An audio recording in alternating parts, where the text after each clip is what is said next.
एक ज़माने की बात है, जादुई रियासत नूरिस्तान में, जहां महल सोने की तरह चमकते थे और आसमान में रोशनी के चिराग तैरते थे। वहां एक ऐसा शहजादा रहता था जिसकी मोहब्बत की कहानी अभी शुरू होने वाली थी।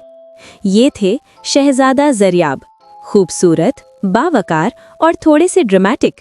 मगर आज उनकी आंखों में चमक नहीं थी, क्योंकि उनका दिल टूट चुका था।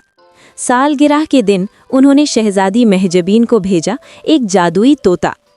मगर वो तोता हर वक्त कहता रहता था, महजबीन नाराज है, और बस यही गलती सब पर भारी पड़ गई। शहजादी ने गुस्से में कहा, मुझे तोहफे नहीं, तुम्हारा वक्त चाहिए था। और यूं मोहब्बत का बाप बंद हो गया। पूरा महल परेशान था।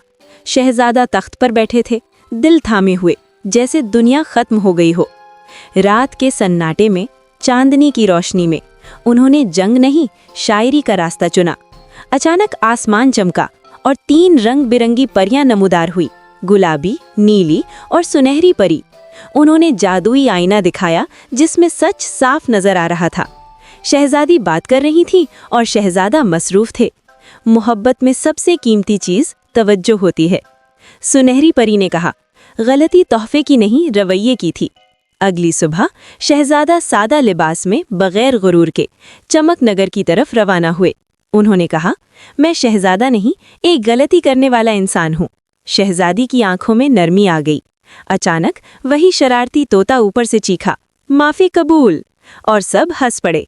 आसमान से परियां तालियां बजा रही थीं। रंग बिरंगी रोशनी जमीन पर बरस रही थी। और यूं शहजादा ज़रियाब ने सीखा, मोहब्बत में सबसे कीमती तोहफा वक्त और तवज्जो होती है।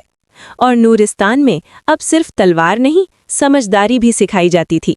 सब्सक्राइब कर लें चैनल को।